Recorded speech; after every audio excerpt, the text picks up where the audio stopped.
అందరు బాగున్నారండి? Thank you so much. ఈరోజు మెగాస్టార్ గారి బర్త్డే సందర్భంగా ఇక్కడ మళ్ళీ మిమ్మల్ని అందరినీ కలుసుకోవటం నిజంగా చాలా హ్యాపీగా ఉంది. ఇక్కడ 90s జనరేషన్ ఉన్నారా మొత్తం అందరూ?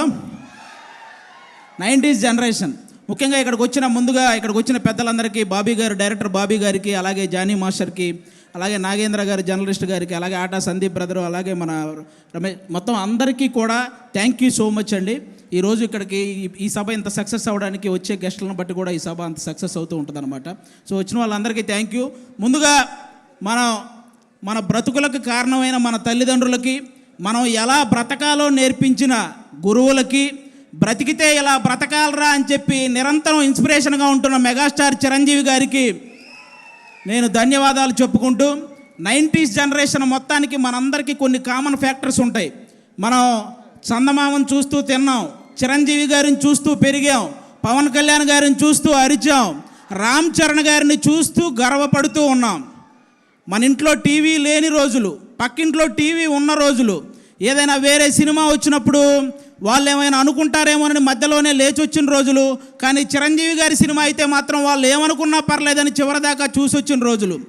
కొత్త సంవత్సరం వస్తే చిరంజీవి గారి గ్రీటింగ్ కార్డ్, కొత్త పండగ వస్తే చిరంజీవి గారి సినిమా, కొత్తగా మన లైఫ్లోకి ఏ చిన్న ఆనందం వచ్చినా కూడా చిరంజీవి గారి డ్యాన్స్, ఎగ్జామ్లో ఇచ్చిన క్వశ్చన్కి ఆన్సర్ సరిగా రాకపోతే పేపర్ నిండా చిరంజీవి చిరంజీవి చిరంజీవి అని రాసిచ్చిన క్షణాలు, హాస్టల్ రూముల్లో పోస్టర్లు పెట్టకూడదు అని చెప్పి రూల్స్ పెట్టినా సరే ఆ రూల్స్ని అతిక్రమించి రూమ్ అంతా మెగాస్టార్ పోస్టర్లు నింపిన సందర్భాలు. ఈ జనరేషన్కి మెగాస్టార్ అంటే వన్ ఆఫ్ ద హీరో, కానీ మా జనరేషన్కి మెగాస్టార్ అంటే వన్ అండ్ ఓన్లీ హీరో. అంటే ఈరోజు పవన్ కళ్యాణ్ గారికి, రామ్ చరణ్ గారికి, అల్లు అర్జున్ గారికి, వరుణ్ తేజ్ గారికి, సాయి ధర్మ తేజ్ గారికి, వైష్ణవ్ తేజ్ గారికి, వీళ్ళందరికీ ఒక సపరేట్ ఫ్యాన్ బేస్ ఉంది. కానీ వాళ్ళందరికీ తెగిన మొట్టమొదటి టికెట్ మాత్రం మెగాస్టార్ అభిమానిదే. ఇది అందరూ గుర్తుపెట్టుకోవాల్సిన విషయం.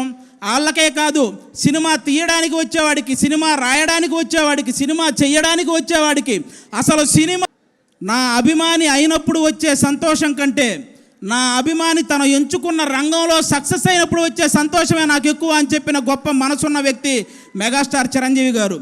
క్రికెట్లో సచిన్ టెండూల్కర్కి చాలా రికార్డులు ఉంటాయి. తక్కువ వయసులో వచ్చాడని, ఎక్కువ సెంచరీలు చేశాడని, అలాగే గెలుపు కోసం తన ఒంటి మీద గాయాలను సైతం లెక్క చేయడని, ఎంత ప్రెజర్ ఉన్నా సరే కూల్గా ఉంటాడని, ఇలాంటి రికార్డులు చాలా ఉన్నాయి. కానీ తక్కువ వయసులో వచ్చాడు అన్న రికార్డుని వైభవ్ సూర్యవంశీ వచ్చి బీట్ చేశాడు. ఎక్కువ సెంచరీలు చేశాడు అన్న రికార్డును విరాట్ కోహ్లీ వచ్చి బీట్ చేశాడు. గెలుపు కోసం తన గాయాలను సైతం లెక్క చేయడం అన్న రికార్డును యువరాజ్ సింగ్ వచ్చి బీట్ చేశాడు. ఎంత ప్రెజర్లో ఉన్నా కూల్గా ఉంటాడు అన్న రికార్డుని MS ధోని వచ్చి బీట్ చేశాడు. అలాగే సినిమాల్లో చిరంజీవి గారికి కూడా కొన్ని రికార్డులు ఉన్నాయి.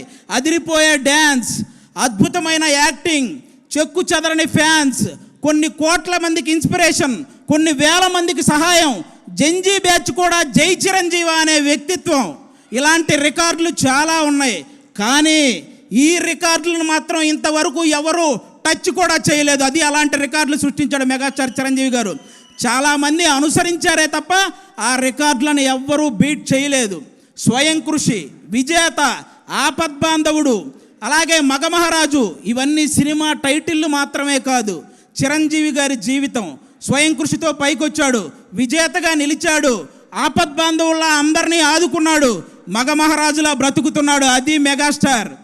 మన అన్ని లాంగ్వేజ్ల్లో, తెలుగు, తమిళ్, మలయాళం, హిందీ, కన్నడ, అన్ని లాంగ్వేజ్ల్లో మా హీరో ఇన్ని కోట్లు కొట్టాడంటే, మా హీరో ఇన్ని కోట్లు కొట్టాడనే గొడవలు అప్పటికి ఇప్పటికీ ఎప్పటికీ ఉంటాయి. కానీ మా హీరో ఇన్ని కోట్లు కొట్టాడని గొడవలు మాట్లాడుకునే స్థాయి నుంచి మా హీరో ఇన్ని కోట్లు పంచిపెట్టాడని విలువలు మాట్లాడుకునే స్థాయిని తీసుకొచ్చింది మొట్టమొదట మెగాస్టార్ చిరంజీవి గారు. చెన్నైలో ఆయన అవకాశాల కోసం తిరుగుతున్న రోజుల్లో ఆయన్ని అద్దంలో మొహం చూసుకోమన్నారు. ఈరోజు అద్దంలో మొహం చూసుకుంటున్న ప్రతి ఒక్కడూ నేను చిరంజీవి గారిలా స్టైల్గా ఉన్నానా, చిరంజీవి గారిలా అందంగా ఉన్నానా అనుకునే స్థాయికి ఆయన ఎదిగాడు. That is megastar. మెగాస్టార్ గారి గురించి నేను చెప్పడం కాదు, గొప్ప గొప్ప వ్యక్తులు ఎంతోమంది ఆయన గురించి చెప్పారు.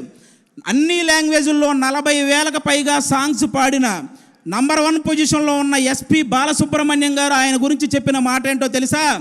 నేను పాడిన పాటకి అద్భుతమైన గ్రేస్ని యాడ్ చేసే ఏకైక స్టార్ మెగాస్టార్ అని. ఈరోజు పాటల రచయితలందరికీ గురువుగా ఉన్నటువంటి వేటూరి సుందరరామూర్తి గారు చెప్పిన మాట ఏంటో తెలుసా? నేను రాసిన పాటకి న్యాయం చేసే ఏకైక స్టార్ మెగాస్టార్ అని. రజనీకాంత్ గారికి, కమల్ హాసన్ గారికి ఒక గుర్తింపునిచ్చి గుర్తుండిపోయే సినిమాలను ఇచ్చిన కె బాలచంద్ర గారు చెప్పిన మాట ఏంటో తెలుసా? Rajinikanth plus Kamal Haasan is equal to megastar. ఇది మీరందరూ గుర్తుపెట్టుకోవాలి. అంతేకాదు సినిమా ప్రపంచానికే పెద్ద అయినటువంటి అమితాబ్ బచ్చన్ గారు చెప్పిన మాట ఏంటో తెలుసా? King of Indian cinema is megastar. ఈరోజు ప్రపంచవ్యాప్తంగా అందరూ ఎదురు చూస్తున్నారు వారణాసి గురించి. అది చేస్తున్న సూపర్ స్టార్ మహేష్ బాబు గారిని మీకు తెలుగులో కృష్ణ గారు కాకుండా నచ్చిన హీరో ఎవరైనా అడిగితే ఆయన చెప్పిన మాట ఏంటో తెలుసా? మెగాస్టార్. ఆల్రెడీ ప్రపంచవ్యాప్తంగా విస్తరించిన బాహుబలితో మన రెబల్ స్టార్ ప్రభాస్ గారు మీకు కృష్ణరాజు గారు కాకుండా తెలుగులో మీకు నచ్చిన హీరో ఎవరైనా అడిగితే ఆయన చెప్పిన మాట మెగాస్టార్. అంతెందుకు, పవన్ కళ్యాణ్ గారు కొండగట్టు ఆంజనేయ స్వామి పాదాలు తాకి వెళ్ళి గెలిచి డిప్యూటీ సీఎం అయి తిరిగి వచ్చి ఇంకొకరి పాదాలు తాకారు, ఆయనే మెగాస్టార్. ఇలా తోపులందరూ కలిసి డిసైడ్ చేసిన తోపే మెగాస్టార్. కాబట్టి ఆయన స్థాయిని ఎవ్వరూ తగ్గించలేరు, ఎవరి వల్ల కాదు. ఇక హెల్పింగ్ నేచర్ విషయానికి వస్తే, కరోనా టైంలో కరోనా క్రైసిస్ చారిటీ అనే ఒక కార్యక్రమాన్ని ముందుకు తీసుకొచ్చి సినిమా కార్మికులందరికీ నిత్యావసర వస్తువులు అందేలా చేయడంలో కానీ, అపోలో నుంచి కరోనా మెడిసిన్ అందేలా చేయడంలో కానీ, ఫ్రీ వ్యాక్సిన్ అందేలా చేయడంలో కానీ, ఈ హెల్పింగ్ నేచర్ ఇప్పటిది కాదు. మనం ఏదైనా ఒక స్థాయికి వచ్చినప్పుడు మన తోటి స్నేహితులను మర్చిపోకూడదని ఆ రోజు తన తోటి స్నేహితులైనటువంటి తోటి ఆర్టిస్టులైనటువంటి సుధాకర్ గారిని, హరిప్రసాద్ గారికి, నారాయణరావు గారికి వాళ్ళ ముగ్గురిని ప్రొడ్యూసర్లు చేసి ఎముడుకు మొగుడు అనే ఒక సినిమా చేసి పెట్టాడు వాళ్ళ కోసం, స్నేహితుల కోసం. అప్పటి నుంచే ఉంది హెల్పింగ్ నేచర్, ఇప్పుడు కాదు. హెల్పింగ్ నేచర్ అంటే రీసెంట్గా గబ్బర్ సింగ్ సినిమాలో ఒక ఆర్టిస్ట్కి దురదృష్టవశాత్తు బ్రెయిన్ స్ట్రోక్ వస్తే ఫస్ట్ నాగబాబు గారు వాళ్ళకు 2 లక్షలు పంపించారు. చిరంజీవి గారు ఇంటికి పిలిచి చెక్ ఇచ్చారు. పవన్ కళ్యాణ్ గారు వాళ్ళని బాగా చూసుకోండి, మొత్తం నేను చూసుకుంటానని కాల్ చేసి హాస్పిటల్కి చెప్పారు. ఇలాంటి వ్యక్తుల గురించి, మా నాన్నగారికి సర్జరీ అయ్యి హాస్పిటల్లో ఉంటే మా చుట్టాలు కూడా ఒకరోజే వచ్చి వెళ్ళారు, కానీ నాగబాబు గారు మా నాన్నగారు హాస్పిటల్లో ఉన్న ప్రతిరోజు వచ్చి వెళ్ళారు.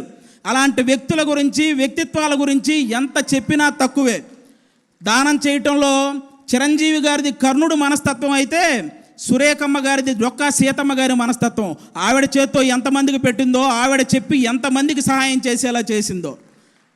మెగా ఫ్యామిలీలా ఆదుకోవటంలో కానీ, మెగా ఫ్యామిలీని అందుకోవటంలో కానీ ఎవరి వల్ల కానే కాదు.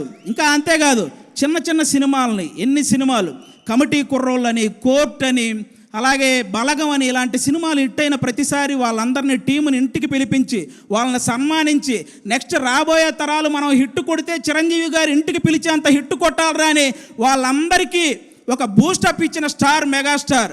మొన్నొచ్చిన చెన్నై లవ్ స్టోరీ సినిమా వరకు ఎన్ని సినిమాల కోసం ఆయన నిలబడ్డాడు, ఎన్ని సినిమాలను ఆయన నిలబెట్టాడు. అంతేకాదు, అర్జున్ సురవరం అనే ఒక మూవీ రిలీజ్కి ఇబ్బంది పడుతుంటే, రిలీజ్ పోస్ట్ పోన్ అవుతూ వస్తుంటే, ఆ సినిమాకి మళ్ళీ ఎవరైనా వస్తారా అన్న సంక్షోభంలో ఉంటే ఆ రోజు ఆ సినిమాకి, ఆ హీరోకి వెళ్ళి నిలబడిన వ్యక్తి మెగాస్టార్ చిరంజీవి గారు. అది ఎంత బూస్ట్ ఇచ్చారో మీ అందరికీ తెలుసు. ఆ విధంగా ఈరోజు మనం సడన్గా రోడ్డు మీద వెళ్తున్నప్పుడు ఒక వర్షం వస్తే ఏదైనా చెట్టు కిందకి వెళ్తాం, బాగా ఎండ తగిలిన ఒక చెట్టు కిందకి వెళ్తాం. అలాగే ఈ ఇండస్ట్రీలో సడన్గా ఎవరికి ఏ కష్టం వచ్చినా జూబ్లీ హిల్స్లో ఉన్న ఒక చెట్టు కిందకి వెళ్తారో ఆ చెట్టు పేరే చిరంజీవి. కాబట్టి చిరంజీవి గారు హెల్ప్ చేయని పర్సన్ లేడు. చిరంజీవి గారి మనస్తత్వం అంత గొప్ప మనస్తత్వం అనమాట. అలాంటి చిరంజీవి గారి గురించి నేను చెప్తున్నాను, తెలుగు సాంప్రదాయాలని గౌరవించే ప్రతి ఒక్కరికి శ్రీరాముడు ఎలాగైతే ఆదర్శమో, తెలుగు సినిమాలని గౌరవించే ప్రతి ఒక్కరికి చిరంజీవి గారు కూడా అంతే ఆదర్శం.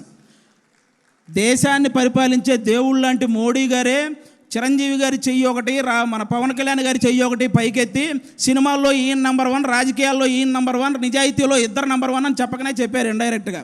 ఇక ఇలాంటి వాళ్ళు ఎవరు ఏం మాట్లాడుకున్నా పెద్ద మనకు పోయేదేం లేదు.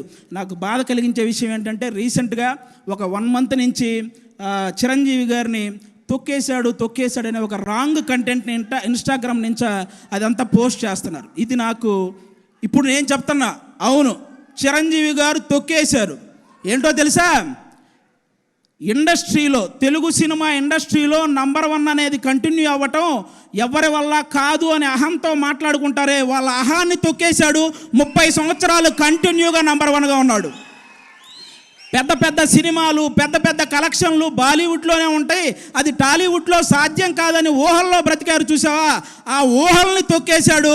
తెలుగు సినిమాకి అలాంటి కలెక్షన్లు రప్పించి చూపించాడు. అలాగే డ్యాన్స్ అంటే నడవటం, హీరోయిన్ చుట్టూ తిరగటం అని అన్ని లాంగ్వేజ్ వాళ్ళు ఒక భ్రమల్లో బతుకుతుంటే ఆ భ్రమల్ని తొక్కేశాడు. డ్యాన్స్ అంటే ఏంటో చూపించాడు, ఇండియన్ సినిమాని ఏలాడు. అలాగే హీరో అంటే డబ్బులు సంపాదించుకుంటారు, దాచుకుంటారు, బంగ్లాలు కట్టుకుంటారని రాంగ్ మైండ్ సెట్తో ఉండే వాళ్ళ మైండ్ సెట్ని తొక్కేశాడు.